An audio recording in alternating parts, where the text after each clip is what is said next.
Shalom Bapak Ibu Saudaraku yang dikasihi oleh Tuhan kita Yesus Kristus. Kami ucapkan selamat hari Minggu dan berjumpa kembali di dalam program Khotbah Minggu Sunday Blessing.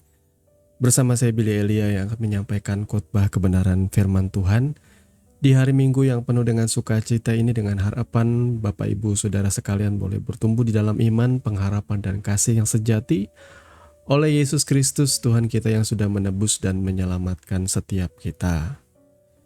Di hari Minggu yang penuh dengan sukacita ini di tanggal 13 April tahun 2025,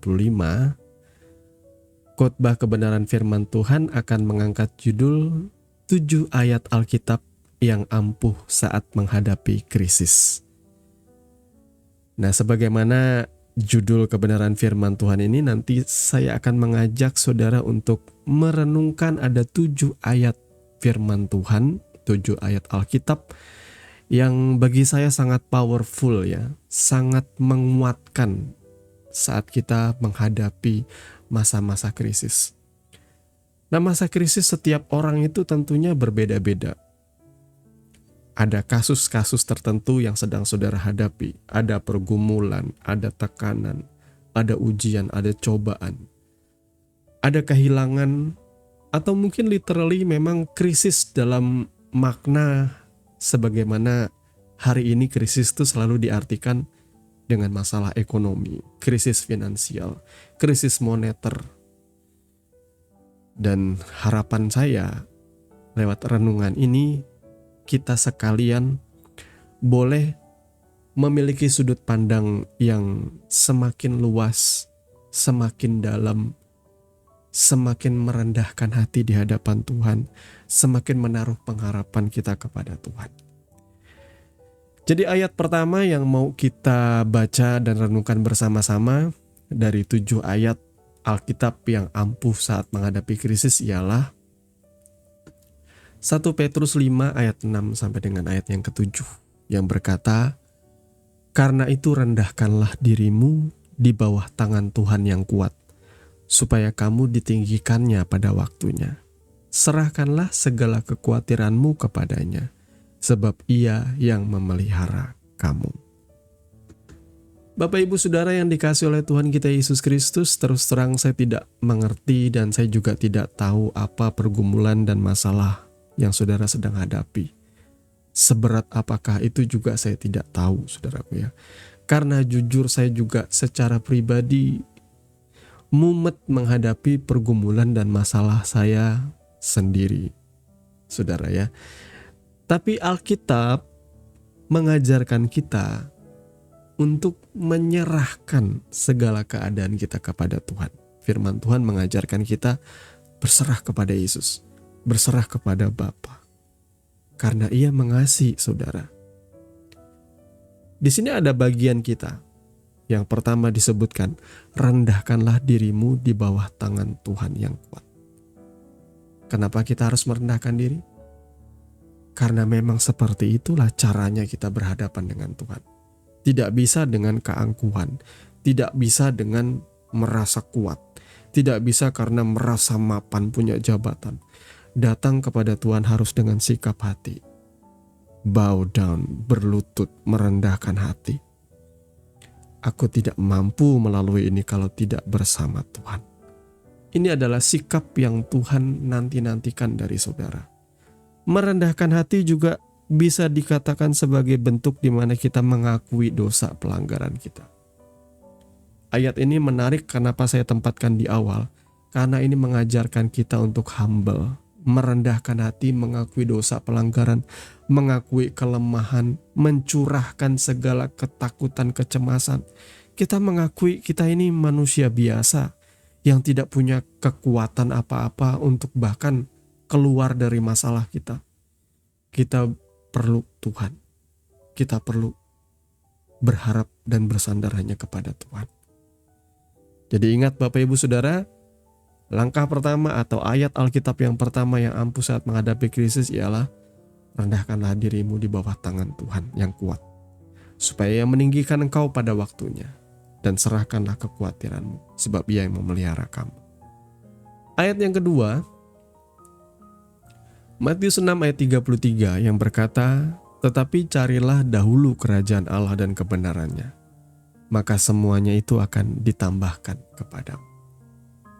Ayat ini menarik saudaraku ya. Ketika arah jalannya atau roda kehidupan ini berjalannya tuh sama semua orang. Mereka hanya fokus kepada hal-hal yang sifatnya sekuler, duniawi, kesuksesan, kebahagiaan hidup di dunia, target, cita-cita. Namun ayat firman ini mengajarkan sesuatu yang berbeda. Kita diajak untuk terlebih dahulu mencari kerajaan Allah. Wow, orang hari ini sibuk untuk mencari duit, sibuk untuk mencari cuan, sibuk untuk mencari kesuksesan. Tapi setiap anak-anak Tuhan, khususnya saudara yang sedang mengalami mumet masalah berhadapan dengan krisis, ingatlah, carilah dahulu kerajaan Allah dan kebenarannya. Tidak cuma kerajaan Allah ya, kebenarannya juga. Bagi saya pribadi maknanya itu indah. Dengan kita memfokuskan hati kita pada rencana Tuhan, pada kehendak Tuhan. Segala ambisi, segala target yang ingin kita capai yang sebenarnya membebani kita, itu akan sedikit-sedikit kita lepaskan beban itu. Boleh-boleh saja punya target dalam pekerjaan, dalam kehidupan saudaraku. Tapi mari jangan itu menjadi beban sampai saudara tidak bisa beristirahat. Sampai saudara ketika tidak mencapai itu saudara tertekan, saudara sedih, saudara galau, saudara akhirnya merasa diri gagal. Kesemuanya itu sudah setengah jalan mematahkan semangat saudara. Tapi mari coba dari sudut pandang yang baru. Carilah kerajaan Allah dan kebenaran. Kerajaan Allah dan kebenarannya bagi saya adalah evaluasi diri. Apakah selama ini aku sudah mulai menjauh dari Tuhan? Aku sudah menjauh dari pertemuan-pertemuan ibadah. Aku sudah tidak pernah lagi merenungkan firman Tuhan. Aku sudah tidak pernah lagi berdoa mencari wajah Tuhan. Aku sudah tidak pernah lagi berbuat kebaikan sesuai dengan kebenaran firman Tuhan. Jangan-jangan bahkan apa yang aku lakukan hanyalah dosa demi dosa, perbuatan yang menyakiti Tuhan. Ini loh mencari kerajaan Allah. Mencari perkenanan Tuhan, mencari kesukaan Tuhan. Evaluasi hati kita. Kalau kita sudah merendahkan diri di tahap pertama, mengakui dosa kita. Yang kedua, kita mengevaluasi tujuan hidup kita itu apa. Ingat saudaraku, hidup di dunia ini hanya sementara, sifatnya fana. Hidup abadi, kekal selama-lamanya itu berbicara kehidupan kita setelah kematian. Hidup yang kekal bersama Tuhan Yesus di dalam kerajaannya, atau hidup di dalam kebinasaan kekal, itu pilihan kita. Tapi kalau seandainya kita menunjukkan mata kita kepada hal-hal yang bersifat kekal, maka hal-hal yang duniawi ini tidak akan lagi membebani kita. Saya tidak katakan dengan demikian saudara harus bersantai-santai dan malas bekerja, tidak. Tetapi berkaryalah dengan tanpa melupakan saudara diciptakan, ditebus, diselamatkan untuk tujuan yang mulia, tujuan ilahi, tujuan Tuhan. Ayat yang ketiga, Yeremia 29 ayat yang ke-11 berkata, sebab aku ini mengetahui rancangan-rancangan apa yang ada padaku mengenai kamu. Demikianlah firman Tuhan, yaitu rancangan damai sejahtera, dan bukan rancangan kecelakaan, untuk memberikan kepadamu hari depan yang penuh harapan. Bapak ibu saudaraku, banyak kali orang berpikir, kenapa masalah ini menimpa aku? Kenapa aku gagal dalam hidup ini?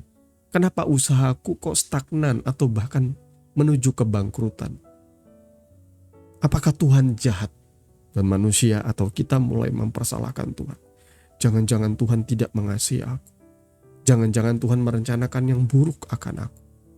Saya mau katakan kalau ada suara-suara seperti itu adalah bisikan si jahat yang tidak perlu saudara dengarkan.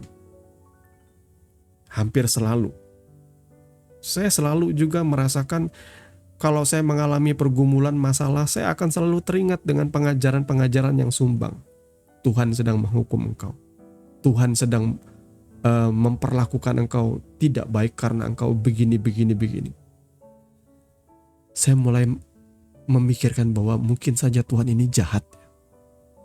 Tapi setelah saya renungkan secara pribadi, khususnya ketika saya sudah berumah tangga selama kurang lebih jalan 12 tahun, saudaraku ya. Saya memiliki anak. Dan sudut pandang saya sebagai seorang ayah di dalam saya mengasihi anak saya itu berbeda. Sampai saya teringat firman Tuhan yang berkata, kalau Bapa di dunia saja itu akan melakukan yang baik bagi anaknya, apalagi Bapamu yang di surga. Kalau kamu yang berdosa saja tahu memberi pemberian yang baik kepada anakmu, apalagi Bapamu yang di surga. Jangan ragukan dia. Jadi hari-hari ini saudara dibuat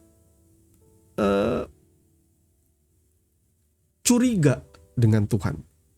Ada suara-suara sumbang, mungkin bahkan keluar dari mulut pendeta yang berkata bahwa Tuhan sedang menghukum engkau, Tuhan tidak mengasihi engkau. Saudara dimanipulasi, kalau engkau tidak memberi persepuluhan, Tuhan tidak akan mengasihi engkau. Tuhan mengasihi saudara, bahkan saat saudara masih hidup dalam dosa. Kalau Tuhan tidak mengasihi saya dan saudara, Dia tidak perlu capek-capek menderita di atas kayu salib. Justru karena begitu besar kasih Tuhan kepada kita, Dia rela menanggung dosa dan pelanggaran saya dan saudara.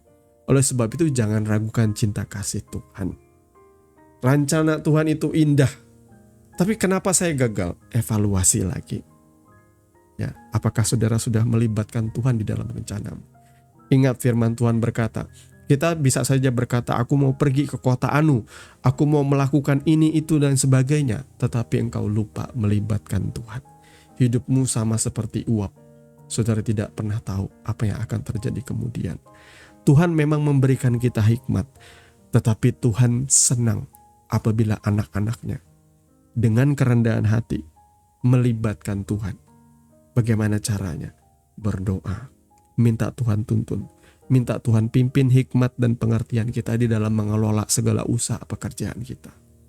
Kalau hari ini saudara mengalami kegagalan, hari ini saudara berhadapan dengan krisis, jangan buru-buru menyalahkan Tuhan. Mari kita rendahkan hati, ya saudara ya, mencari wajah Tuhan. Dan yang kemudian percaya bahwa Ia adalah Bapa yang baik. Kita akan membaca ayatnya yang keempat, ayat yang ampuh saat menghadapi krisis. Ialah Roma 8 ayat 28. Kita tahu sekarang bahwa Allah turut bekerja dalam segala sesuatu untuk mendatangkan kebaikan bagi mereka yang mengasihi Dia, yaitu bagi mereka yang terpanggil sesuai dengan rencana Allah. Bapak Ibu Saudara, percayakah bahwa Tuhan turut bekerja dalam kehidupan saudara? Setiap kali saudara berserah kepada Tuhan, percaya kepada rancangannya, maka saudara tanpa engkau menyadari, tangan Tuhan turut bekerja dalam kehidupan kita. Dan kesemuanya itu untuk mendatangkan kebaikan. Ingat ya, segala pergumulan yang saudara hadapi mungkin tidak akan terasa enak saat kita menjalaninya. Kesusahan hidup, kekurangan, kadangkala bisa Tuhan izinkan terjadi dalam hidup saudara. Karena semuanya itu tujuannya ialah untuk mendatangkan kebaikan. Ya, logika saja ya dalam hidup ini. Setiap anak sekolah, dia tidak hanya belajar, tetapi akan tiba saatnya dia akan menghadapi yang namanya ujian tengah semester atau ujian akhir semester. Semua yang ia pelajari nantinya akan diuji. Demikian juga saudara, di dalam saudara mengiring Tuhan. Kita ini makhluk atau manusia berdosa. kita membawa karakter-karakter buruk dari manusia lama kita. Bagaimana cara Tuhan mengeluarkan karakter-karakter buruk itu? Itu sama seperti bagaimana gambaran firman Tuhan yang berkata Tuhan memurnikan emas itu dengan api. Karena dengan menggunakan api, emas yang murni itu akan dipisahkan dari kotoran-kotorannya. Hidup kita ini kalau seandainya langgeng, anteng, selalu bahagia, selalu enak. Saya tidak tahu, saudaraku. Karakter kita tentu banyak yang akan buruk, bobrok. Tapi justru kesulitan hidup, justru pergumulan hidup yang menjadikan kita ini kuat. Ya, saudara belajarlah dari tokoh-tokoh, ya, dari orang-orang tua zaman dulu, saudaraku ya, yang masih minim teknologi. Di zaman dulu itu masih minim informasi. Biasanya orang-orang tua zaman dulu itu dididik dengan cara yang keras. Mereka diajar dari kecil bahkan bekerja dengan giat, dengan kuat. Apalagi didikan boomer ya, baby boomer ya, pasca perang seperti itu. Tetapi mentalitas mereka saat ditempa dengan keras itu sangat amat bajak, saya katakan.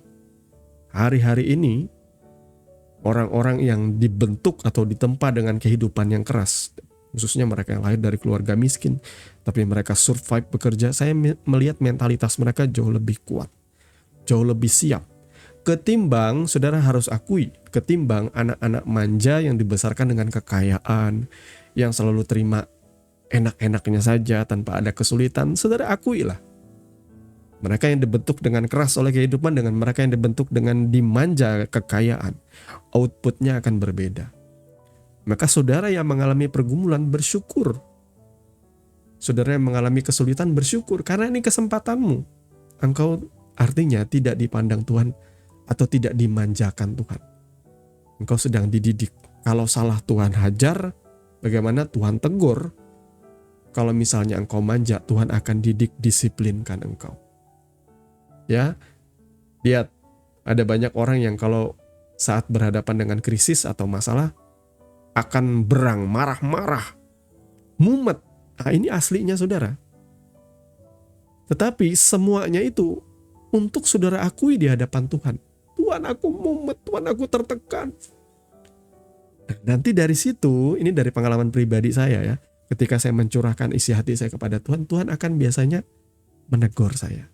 Atau dia akan memberikan satu gambaran dalam pikiran saya yang menjernihkan, yang mencerahkan, atau istilah anak-anak muda sekarang memberikan insight kepada saya yang membuat hati saya lega. Oh iya Tuhan. Dan sejak saat itu saya pernah mengalami yang namanya krisis, yakni saat pandemi COVID-19 ya.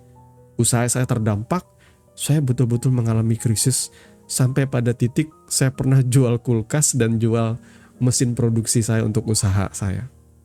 Yang memang nggak terpakai sih sebenarnya.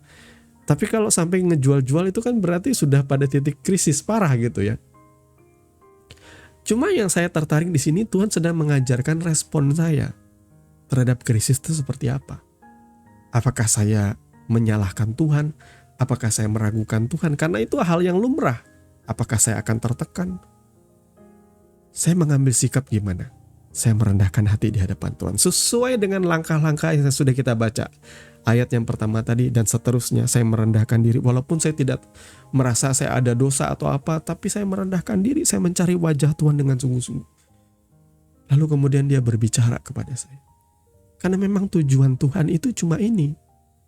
Pengen kita humble aja di hadapan Tuhan. Pengen kita mencari wajahnya, bergaul dengan dia. Karena dia Bapak yang baik. Saudara terlalu sombong merasa bisa menjalani hidup ini sendiri. Tuhan itu sudah mengulurkan tangannya untuk menolong saudara. Tetapi saudara terlalu sombong. Aku bisa Tuhan, aku bisa sendiri. Akhirnya saudara luntang-lantung kehidupannya. Tertekan, menderita, tidak bisa tidur. Merana jiwanya. Tapi kalau saudara mau merendahkan diri, lihat, tidak sulit kok bagi Tuhan membukakan proyek untuk usahamu. Tidak sulit untuk Tuhan untuk membukakan bisnismu menjadi ramai. Tidak sulit bagi Tuhan membukakan tingkap-tingkap langit atau membukakan prospek di mana-mana. Dia cuma pengen cari saudara yang mau merendahkan diri di hadapannya. Ingat, Tuhan turut bekerja dalam segala sesuatu untuk mendatangkan kebaikan. Kebaikan itu tidak selalu duit. Kebaikan tidak selalu berkat materi. Kebaikan itu seringkali adalah karakter kita yang baik. Karakter kita yang kuat, yang ditempa oleh Tuhan. Ya, karakter ilahi yang terbentuk. Yang tadinya saudara penakut tiba-tiba jadi pemberani. Yang tadinya orangnya mudah cemas, khawatir, nangis-nangis melulu. Sekarang sudah mulai tenang, tegar, menaruh harap kepada Tuhan. Inilah karakter-karakter ilahi. Saat berhadapan dengan masalah, saudara besoknya akan mencak-mencak, marah, banting, mungkin menganiaya istri, KDRT, dan lain sebagainya. Tapi saat saudara dibentuk oleh Tuhan, saudara mulai menjadi pribadi yang lembut hatinya. Yang walaupun dalam keadaan krisis tidak lantas melampiaskan itu dengan anak istri. Tapi saudara mengajak anak istri untuk ayo kita sama-sama hadapi krisis dengan berdoa bersama-sama. Menaruh harap kepada Tuhan. Seperti itu saudaraku ya. Ayat yang berikutnya, Ibrani 11 ayat 6. Tetapi tanpa iman tidak mungkin orang berkenan kepada Allah. Sebab barang siapa berpaling kepada Allah, ia harus percaya bahwa Allah ada. Dan bahwa Allah memberi upah kepada orang yang sungguh-sungguh mencari Dia. Sekarang adalah masalah iman, saudaraku. Ada begitu banyak contoh di dalam Alkitab mengenai iman. Ada mereka yang disembuhkan oleh karena iman. Ada orang-orang yang dimana Tuhan mengagumi iman mereka. Iman timbul dari pendengaran akan firman Kristus. Kalau saudara membaca, merenungkan firman, apakah saudara masih mempercayainya? Atau saudara mulai mendengarkan apa kata kaum-kaum ateis dan agnostik di luar sana yang berkata, oh Tuhan sudah tidak lagi relevan, firman Tuhan sudah tidak lagi cocok dengan zaman sekarang. Bagi saya tuh sederhana. Iman itu mempercayai tidak hanya Tuhan berkuasa, tetapi iman itu mempercayai bahwa Tuhan mengasihi kita. Tuhan yang penuh kuasa itu mengasihi saya. Tuhan yang penuh kuasa itu memiliki rencana yang baik dalam hidup saya. Tuhan yang penuh kuasa itu menjamin kehidupan saya, memelihara saya. Dia layaknya Bapa yang lebih baik daripada semua bapa dunia ini. Itu namanya iman. Kepercayaan penuh kepada Tuhan. Kalau saudara memiliki iman yang teguh seperti ini, biar seperti apapun badai kehidupan menerpa saudara, saudara tidak akan takut. Murid-murid naik perahu, padahal Yesus bersama-sama dengan mereka. Ketika angin badai menerpa, mereka mulai ketakutan. Mereka mulai cemas, mereka mulai berteriak-teriak ketakutan. Kita mati. Tolong kami Yesus. Tapi kemudian apa yang Yesus lakukan? Manusiawi untuk mereka takut. Ketika murid-murid mulai berseru kepada Yesus, Yesus berdiri dan menghardik badai itu. Dan seketika itu pun badai itu menjadi tenang. Mari saudaraku, percaya kepada Tuhan. Andalkan Tuhan. Saudara tidak akan dibiarkan mati konyol ketika saudara berharap kepada Tuhan. Ayat yang berikut. Ayat yang ke-6. Filipi 4 ayat 6. Janganlah hendaknya kamu khawatir tentang apapun juga. Tetapi nyatakanlah dalam segala hal keinginanmu kepada Allah. Dalam doa dan permohonan dengan ucapan syukur. Saudaraku, di dalam Alkitab kita, khususnya Perjanjian Lama, itu selalu banyak digunakan kata jangan. Jangan membunuh. Jangan mencuri. Jangan berzina. Jangan bersaksi dusta. Jangan mengingini. Ya. Jangan menyebut nama Tuhan Allahmu dengan sembarangan. Jangan menyembah ilah-ilah, dewa-dewi, patung apapun. Itu pesan di dalam Perjanjian Lama. Selalu diawali dengan kata jangan.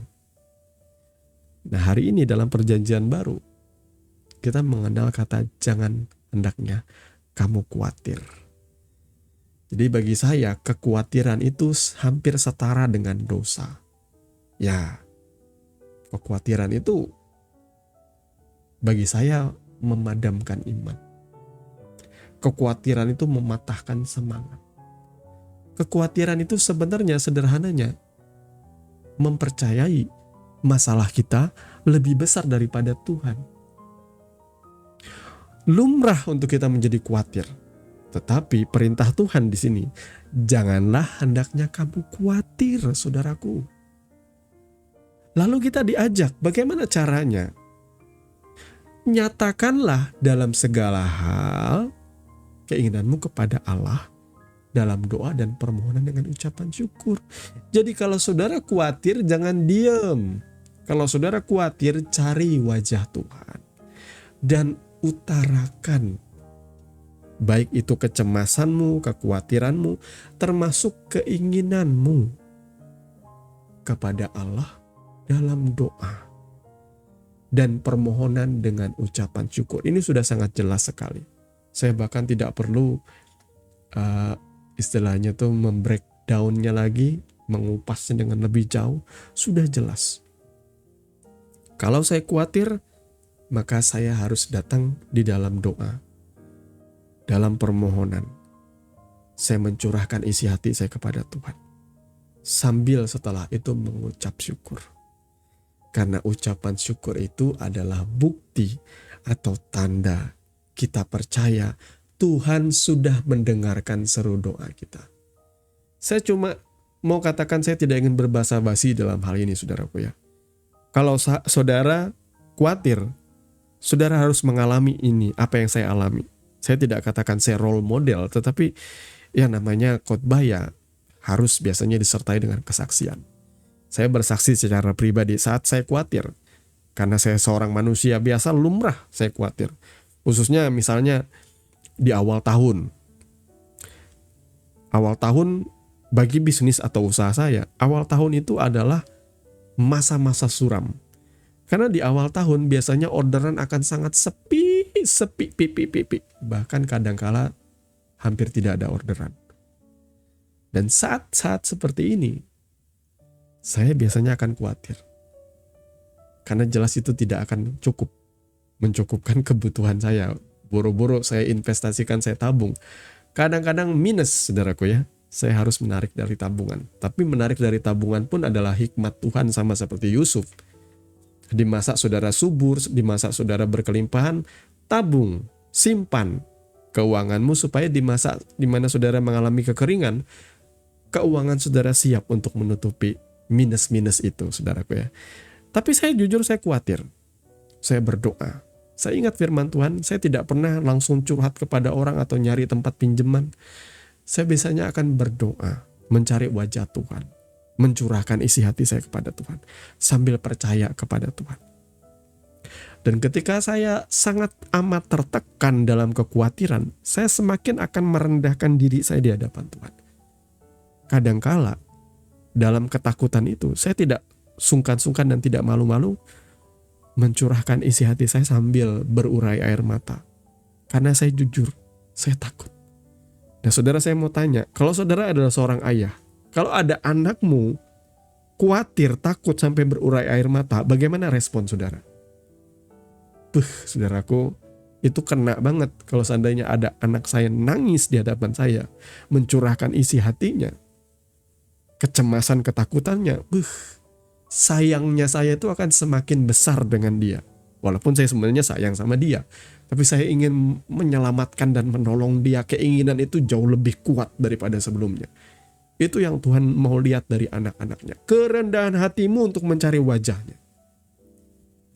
Jadi ketika saya mulai berseru kepada Tuhan dalam tangisan saya tidak bilang bahwa tangisan ini yang menggerakkan Tuhan, tidak. Tuhan melihat hati saya, kesungguhan saya dalam doa saya. Dan saat itu, Dia memberikan jawaban. Tidak dalam bentuk janji atau, oh anakku, aku menjanjikan engkau seperti ini. Tidak seperti itu Tuhan bicara. Tapi Dia memberikan kelegaan di hati saya. Marilah datang kepadaku yang letih lesu dan berbeban berat. Aku akan memberikan kelegaan kepadamu. Itu janji firman Tuhan. Matius 11 itu ya. Saudara boleh lihat di sana. Matius 11 ayat 28 kalau tidak salah. Nah saudara, di situ saya merasakan kelegaan dalam batin saya. Dan kelegaan itu membangkitkan iman saya. Sehingga saya mulai mengucap syukur kepada Tuhan. Terima kasih Tuhan. Saudara harus mengalami pengalaman-pengalaman rohani yang seperti ini dalam perjalanan saudara mengikuti Tuhan. Jadi jangan cuma saudara punya teori-teori tentang Tuhan, tetapi saudara tidak pernah punya pengalaman, itu rugi bagi saya. Maka saya tidak heran banyak anak-anak Tuhan yang akhirnya meninggalkan Yesus. Karena apa? Karena mereka cuma Kristen biasa. Kristen yang cuma agama di dalam KTP doang. Tetapi mereka tidak punya pengenalan dan tidak punya pengalaman berjalan bersama Tuhan dalam hidup ini. Ingat, Tuhan itu hidup, saudaraku. Dia bukan Tuhan yang mati. Apa artinya? Dia senantiasa menyertai kita. Dia senantiasa rindu untuk berbicara dan menguatkan kita. Dia Allah orang-orang hidup, bukan Allah orang-orang mati. Ayat yang terakhir, ayat yang ke-7. Ayat Alkitab yang ampuh saat menghadapi krisis ialah Matius 6 ayat 30. Jadi jika demikian Allah mendandani rumput di ladang yang hari ini ada dan besok dibuang ke dalam api, tidakkah Ia akan terlebih lagi mendandani kamu, hai orang yang kurang percaya? Jadi Bapak Ibu Saudaraku yang dikasihi oleh Tuhan kita Yesus Kristus, Tuhan itu tidak pernah berubah. Tuhan Yesus tidak berubah, tidak berubah, tidak berubah. Tuhan Yesus tidak berubah, tak berubah selama-lamanya. Dia tidak berubah selama-lamanya. Dia sanggup untuk mengerjakan mujizat. Dia sanggup untuk melakukan segala perkara melalui kehidupan saudara. Dia mengasihi saudara. Dengan sudut pandang ini, kalau Tuhan saja mendandani rumput di ladang. Rumput itu tumbuh-tumbuhan yang sebenarnya tidak berharga, saudaraku ya. Kalau saudara cabut rumput, saudara jual saja nggak ada nilainya, saudaraku ya. Kecuali rumput obat-obatan mungkin ada nilainya. Tapi kalau rumput di ladang, yang dalam artian itu seperti gulma atau hama gitu ya, yang mengganggu pertumbuhan tanaman pokok ya. Hari ini ada, besok dibuang ke dalam api ya, karena nggak ada harganya. Tidaklah Ia lebih mendandani engkau. Tuhan mengasihi kita. Kita ini berharga di matanya.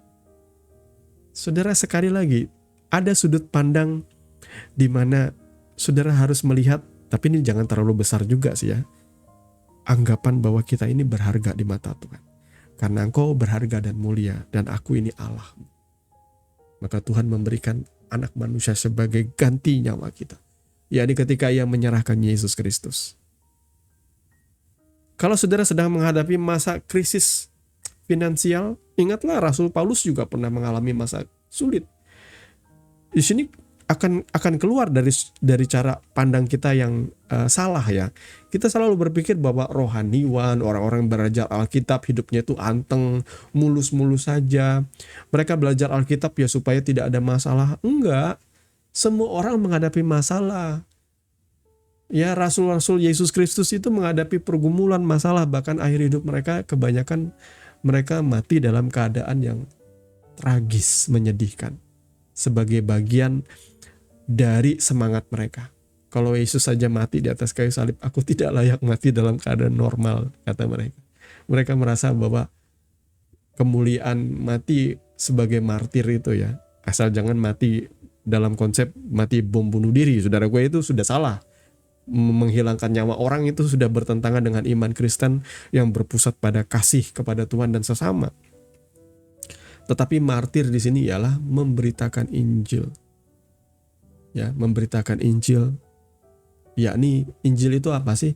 Kabar sukacita bahwa Tuhan telah memberikan jalan keselamatan melalui Yesus Kristus bagi dunia. Ya, karena pemberitaan Injil mereka dianiaya, mereka dibenci. Ini bukan perkara agama, saudaraku. Berita Injil itu bukan perkara agama Kristen, non-Kristen seperti itu, bukan.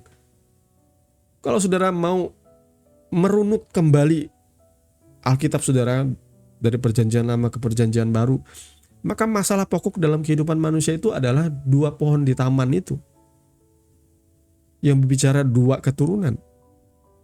Ya, keturunan ilahi dan keturunan manusia jatuh dalam dosa, keturunan daging.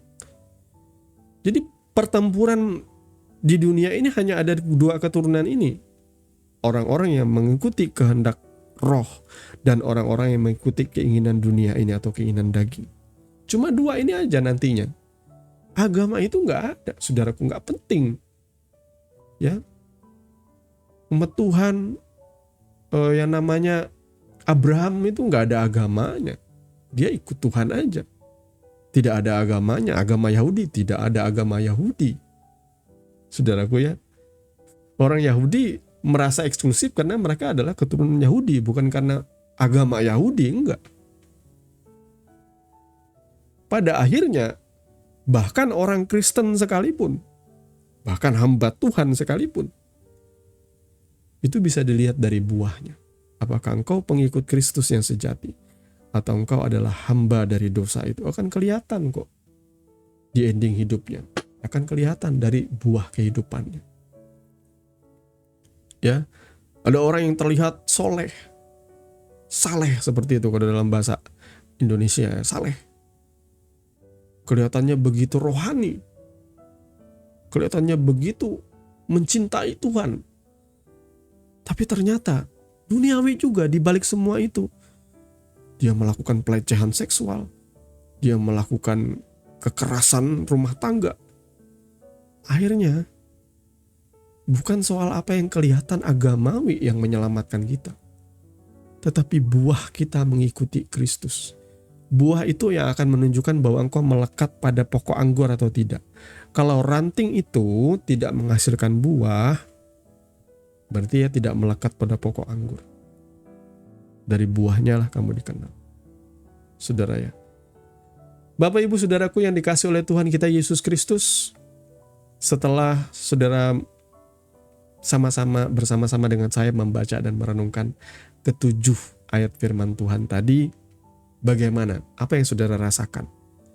Saudara boleh tulis di kolom komentar apabila saudara merasa diberkati, atau apabila ada kesaksian di mana saudara merasa kehidupanku dimerdekakan. Karena setelah ini saya akan berdoa bagi Bapak Ibu Saudara yang mungkin sedang mengalami masalah-masalah soal krisis. Kalau saudara ingin menuliskan pergumulan saudara di kolom komentar juga silakan. Nanti saya akan bantu berdoa. Tetapi sekali lagi, ini konsep yang salah sebenarnya. Ya saudaraku, kata orang ada kegiatan KKR. KKR menang atas krisis. Doa bersama untuk menghadapi krisis. Jadi pada akhirnya orang ibadah,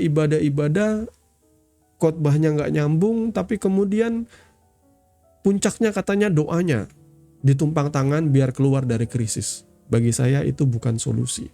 Tumpang tangan doa yang dari orang lain itu bukan solusi. Memang bisa membantu kita, mengarahkan kita, sama seperti saya akan berdoa sebentar lagi, mungkin bisa membantu saudara. Iman saya akan membantu menuntun iman saudara berharap kepada Tuhan, sah-sah saja. Tapi saya lebih tertarik bahwa saudara lewat 7 ayat Alkitab tadi, coba saudara praktekkan secara pribadi itu dulu. Karena itu kerinduan saya. Sebagai seorang hamba Tuhan yang melayani Tuhan, saya selalu ingin saudara mengikuti Tuhan dengan sungguh-sungguh. Menjadi role model saudara adalah Yesus, bukan saya. Jangan mengikuti hamba Tuhan, ikuti Yesus. Bagian saya adalah menunjuk kepada Dia. Teladani Yesus, ikuti Yesus. Jadilah sama seperti Yesus. Saya mau berdoa bagi Bapak Ibu Saudara yang dikasihi oleh Tuhan kita Yesus Kristus. Atas setiap pergumulan yang saudara sedang hadapi, saya tidak tahu. Tapi biarlah firman Tuhan tadi boleh menjadi paling tidak 50% ke atas menguatkan iman pengharapan saudara. Setelah itu saudara mulai beraksi bersama, berjalan bersama dengan Tuhan. Bapa, di dalam nama Tuhan Yesus, saat ini hamba berdoa Tuhan untuk setiap anak-anak-Mu yang mendengarkan kebenaran firman Tuhan ini. Mereka yang sudah menunjukkan hati dan pikirannya kepadamu. Tuhan, kami mohon Tuhan Yesus boleh membawa setiap pribadi-pribadi ini agar mereka boleh Tuhan tolong belas kasihani kami Tuhan. Biarlah setiap hati yang terarah dan tertuju kepadamu, Tuhan kiranya berkenan untuk menyatakan pertolongan dan pembelaanmu. Tuhan, lihatlah di antara mereka ada yang dengan segenap kerendahan hati berharap, dengan sungguh-sungguh mereka putus asa, mereka kecewa, mereka terluka, mereka merasa dirinya gagal. Tapi kami percaya Tuhan, tangan kasih-Mu sedang bekerja menjamah kehidupan anak-anak-Mu ini. Memulihkan hati mereka, meluruskan fokus mereka kembali kepada Engkau. Ampuni dosa pelanggaran anak-anak-Mu ini Tuhan, kalau mereka menjauh daripada Engkau, kalau mereka melupakan Engkau, kalau mereka meninggalkan Engkau. Tuhan, ampuni kami Tuhan. Kami mengakui bahwa kami memerlukan Engkau Tuhan dan Juru Selamat kami. Kami memerlukan Engkau Tuhan, nahkoda agung yang akan menuntun kehidupan kami, baik rumah tangga maupun pekerjaan kami. Kami perlu Engkau Tuhan, Raja kami, yang akan memimpin kami di dalam kemenangan. Kami perlu Engkau Yesus Tuhan. Kami perlu perkenanan-Mu Tuhan. Ampuni dosa pelanggaran kami. Layakan kami mendekat di tahta-Mu yang kudus, sehingga kami boleh mengutarakan isi hati kami Tuhan. Kami boleh mengutarakan permohonan kami. Kami boleh mengutarakan kekecewaan, sakit yang kami hadapi Tuhan. Karena kami percaya Engkau Bapa yang baik yang mengasihi kami. Kami percaya Kau merencanakan yang baik, Kau merancangkan yang terbaik dalam hidup kami. Dan kami percaya Engkau turut bekerja dalam hidup kami Tuhan. Dalam pekerjaan kami, sekalipun kami tidak melihat secara fisik, tetapi kami percaya Tuhan turut bekerja dalam hidup kami. Terima kasih Bapa, karena Engkaulah yang mendamaikan kami, karena Engkaulah yang melayakkan kami. Terpujilah nama-Mu kekal selama-lamanya. Kami percaya Tuhan turut bekerja dalam hidup kami. Kami percaya Tuhan memberkati apapun yang kami kerjakan. Bapa, kami berdoa, bukakan jalan keluar, bukakan pintu berkat-Mu, bukakan peluang-peluang usaha atau apapun juga bagi anak-anak-Mu yang putus asa ini Tuhan. Supaya mata mereka dicelikan dan mereka melihat jalan Tuhan. Dan kami mulai mengikuti kemana Tuhan melangkah. Kami mulai mengikuti kemana Tuhan memberikan kami ide atau hikmat. Kami percaya Tuhan bekerja melalui pikiran anak-anak-Mu. Tuhan bekerja melalui setiap hati kami, kesungguhan hati kami Tuhan. Tuhan bekerja melalui kerja keras kami. Tuhan bekerja melalui kreativitas kami. Sehingga apapun yang kami kerjakan berhasil dan beruntung oleh karena Tuhan turut bekerja dan menjadikannya berhasil. Terima kasih Bapa. Kami mengucap syukur kepadamu. Kami menyerahkan tubuh jiwa roh kami ke dalam pemeliharaan-Mu. Kami yang sakit Tuhan sembuhkan. Kami yang mengalami kelemahan Tuhan kuatkan. Kami yang patah hati Tuhan pulihkan kami Tuhan Yesus. Tuhan teguhkan, Tuhan angkat kami keluar dari cara hidup kami yang lama. Dan kami mulai mengikuti Tuhan dengan segenap hati kami. Terima kasih Bapa untuk besar kasih setia-Mu, besar belas kasihan-Mu. Kami memuji Engkau, kami bersyukur kepadamu. Terima kasih Bapa, karena Engkau baik, Engkau penuh kasih dan setia. Terima kasih Yesus Tuhan, kekal selama-lamanya. Kami sembah Engkau, kami bersyukur kepadamu. Di dalam nama Tuhan Yesus kami berdoa. Haleluya. Amin. Bapak Ibu Saudara yang dikasihi oleh Tuhan kita Yesus Kristus, Anda baru saja mendengarkan kebenaran firman Tuhan yang kami percaya boleh menjadi dasar dan kekuatan di dalam setiap kehidupan saudara. Sampai bertemu di dalam renungan Sunday Blessing yang berikutnya. Kasih karunia di dalam Tuhan kita Yesus Kristus menyertai saudara sekalian. Shalom.